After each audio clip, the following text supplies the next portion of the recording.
Good evening. Breaking news to start with as heavy rainfall triggers a flood watch on the south coast. CTV's Regan Hasegawa is live at Highway 10 and 177 B Street in Surrey. And Regan, flooding, as we can see from those images behind you, already a problem there.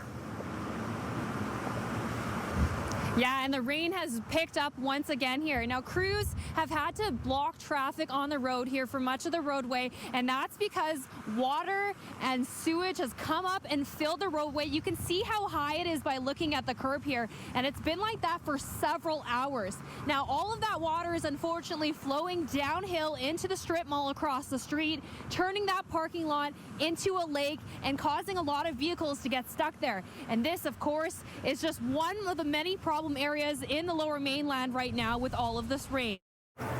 Well, Scott, this is where Susan Woodrow's husband found her on the courthouse steps, cold and alone. She was wearing just a sweater and some flip-flops and had very little memory of what had happened. I was just so angry, and I actually walking back to my truck, my first impulse, I saw a sheriff's car, and I just wanted to beat the hell out of it. But instead, I just kind of yelled out in anger. The 63-year-old vanished from her home January 22nd while her husband was in the shower. He drove all over town looking for her, hitting all of their usual spots. He eventually called RCMP and search and rescue for fear she had wandered into the elements. That's when he says he got a call from the BC Sheriff's Service that she had been arrested over a credit card debt, something he says he wasn't aware of and his wife wouldn't have remembered. When he arrived at the courthouse, he found her alone outside. Advocates say this incident highlights the need for a province-wide silver alert system. Right? We have our smartphones, we have the technology in place. So it's absolutely frustrating that we're not utilizing this technology. We utilize it for other services, such as, to be notified on your phone for garbage day collection. The Attorney General's office has issued a statement saying, "We sincerely regret the distress caused to this individual and her family." It's now reviewing what has happened. But Woodrow's family says that's not good enough. They've written this letter to court officials demanding change and better communication between all officials. And of course, we'll have more on that coming up at 6. I lost a good friend, and it's needless. It's a memory that's haunted him every day for the last year. The death of his dear friend Sharon Mitchell. She was running a bit ahead of me coming up to the crosswalk. The pair left their care home in electric wheelchairs just before 9 to grab a bite to eat. For about 2 seconds, I could see what was going to happen because you heard the vehicle accelerating. Mitchell was struck by a speeding car and thrown several meters. She later died. I could hardly believe it. The driver sped away. I know you couldn't do the right thing then, but you can still do the right thing now. Please help give our family some peace. It's never too late to come forward and explain your side of events. It's believed the suspect was driving a blue-green 1995 to 1997 hatchback. While nothing can take away the grief that this family has suffered over the last year, witnesses can bring some comfort to the family by assisting us in solving this case. Police say even the smallest tip could help bring the driver to justice. There's no reason for it. When two vehicles are stopped, I mean, that should tell somebody that the crosswalk is occupied. And Regan is live at 138th Street and 68th Avenue where the hit and run happened.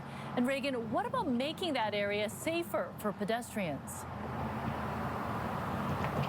Well, Mijung, staff at Mitchell's former care home tell us they've been promised a pedestrian-controlled light in the next few months, but the city hasn't been able to confirm that for us yet. Now, there are some safety measures already in the area, things like radar, speed signs, but from what I've seen today, that doesn't seem to be slowing people down. I've already seen several close calls since I arrived here this morning, including myself trying to navigate around here to get the story, a clear sign that more work is still needed here. Good evening. Thanks for joining us. During all the chaos, Surrey City Council voted to pass its controversial budget. Hundreds of residents showed up tonight for dueling rallies about both the budget and transition to a municipal police force. CTV's Regan Hasegawa has been there all night long and joins us live with the latest. Regan, what happened inside council chambers? It was wild in there tonight. That's right, Norma. To describe it, it was chaos with hundreds of people yelling and shouting over top of each other. Some is even going as far as to personally attack their neighbors sitting next to them with racial slurs. Now, the mayor and council did actually leave at one point. They were upset with the loud noise in the room and felt unsafe at times, but they did come back and eventually pass the budget.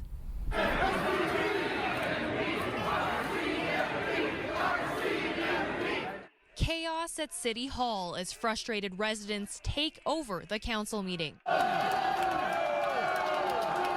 The situation so hostile, Mayor Doug McCallum and his Safe Surrey coalition walked out. Council chambers were packed after dueling protests both for and against the budget. This is a solidarity rally for the Surrey Council, who is moving ahead with the Surrey Police. The budget earmarks nearly $130 million for a transition to a municipal police force, but puts a freeze on hiring for RCMP and firefighters. We've put all of our eggs in one basket. And I don't think anybody agrees with that. We don't have to get one thing at the cost of something else. We have a population more than 525,000 now, and experts say that RCMP model can't handle a city having population more than 300,000. After nearly 45 minutes of delays, the budget was brought to a vote with no further discussion. All in favor, against, carried. There would be no speakers. On number 60, because of safety conditions. If you were in this situation, it was a very dangerous and serious situation. The crowd would not be quiet. No one could be heard over it. A 5-4 decision in favor of the $1.3 billion budget, splitting the council by party lines once again and deeply dividing the community.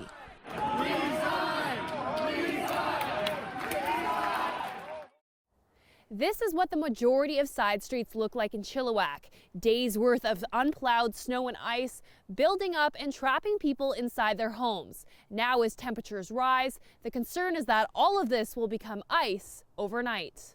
This area has been home to the peafowl for decades. It's believed they were left behind from a farm before this area was developed. Security guards on site tell CTV News that all 3 doors into the building are checked every half hour, but residents are skeptical considering every single one of the units was ransacked. Laughter echoes through John Braithwaite Community Center as the Knitting Kittens hold their weekly get-together. We started the group that was for seniors. They've been hosted by the North Shore Neighborhood House for nearly 4 years. Neighborhood House has a group of young mothers that really could use sweaters, toques, hats, you know, this type of thing. So we started knitting for them. United Way's High Neighbor program helps supply the yarn. The purpose on the surface is to knit, but it goes a lot deeper than that. It's really a space to have social connection, get to know each other, and even to learn English. That's what drew Farhanda Javadian, a permanent resident from Iran. At first, when I was here, I shy to speak to any people, and after I came here, everything changed. The meetings have given her companionship and confidence. Couldn't answer my telephone, but now I'm very brave to answer and talk a lot too.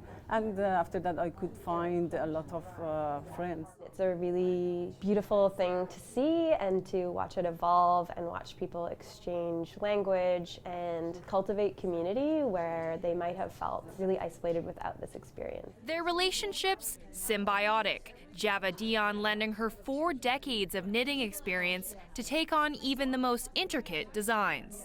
Both sides, helping. Yes, I teach them, they teach me. Yes, and we learn from each other, and it's very great. Their diversity is their strength, and just like a patchwork blanket, the result is beautiful. Regan Hasegawa, CTV News, North Vancouver.